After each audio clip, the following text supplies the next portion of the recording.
MakerDAO. All right, welcome to the Forum at a Glance. This is a weekly review of what's happened on the forums and for the week of December 9th to today, December 16th.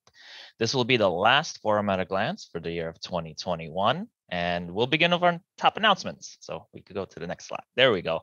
All right, MakerBurn published their most recent updates. The MakerBurn website now contains improved dashboard statistics, burn auction features, a new chart visualizing recent liquidations, a new treasury page showing assets currently controlled by the DAO, new dashboard alerts, and MakerBurn bot upgrades along with other minor updates. So check it out. Next up, the Sidestream Auction Services core unit present their unified auctions UI release, which aims to provide a one-stop solution that redirects users to relevant resources related to auctions.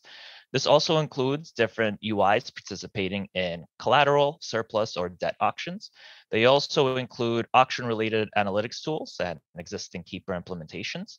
The release also includes an adjustable outcome wallet, which allows users to specify the receiver address. The SAS core unit also provides other changes along with a sneak peek into their upcoming features. And next up, the Bank of International Settlements, short for BIS, has released their quarterly review that specifically features DeFi and Maker. The review provides some good starting points for adjusting ourselves for upwind sailing, along with this Cold War of regulations going on. Alan Peterson breaks down the BIS's concerns and provides some policy response recommendations, essentially structuring MakerDAO in a way to allow it for smoother sailing when it comes down to DeFi regulations. And now moving into the top 3 discussions. ElProgresso believes it's time for OG DeFi applications, such as Maker Protocol, to level up as we transition over to 2022. That's because, as we have seen, the second half of 2021 has really cooled off the DeFi sector to the point of being undervalued, at least for Maker. Many other DeFi applications are now pushing for changes in 2022 to help improve their token or application value. This means that it's now time for Maker as well to cross to the next frontier, which is the multi-chain blockchain future. Well, the multi-blockchain future, whoops, the multi-blockchain future. So check out the post for more cool information and a lot more details involved in this. Next up, the platform threads are currently summarizing on-chain actions of recognized delegates. And this gives a good overview of their thinking process results, but it doesn't provide any hints about what's going on before making their decisions. In response, Shupi asks the community whether it would be helpful to provide additional updates around their thinking process prior to voting, and should we have this as something where the community interacts with individual delegates. And finally,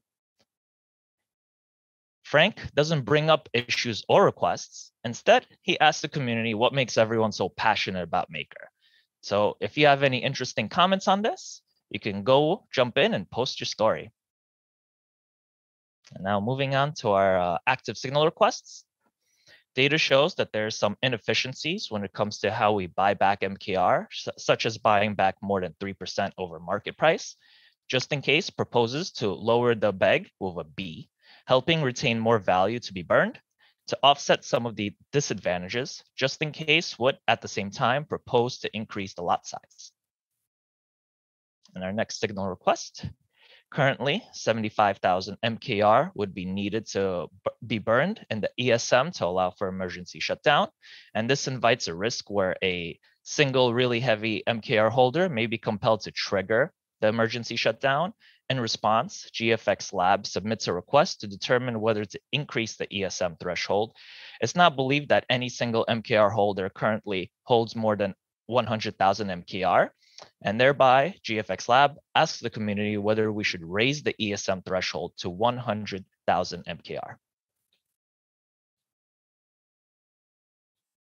That's it. So for more information at the forum at a glance, go check out the post. It includes 3-point summary, evaluations and reports, ongoing initiatives, help wanted. And for this particular post, there's some details on what's coming up with the forum at a glance for next year, some updates and things like that. Thank you. MakerDAO.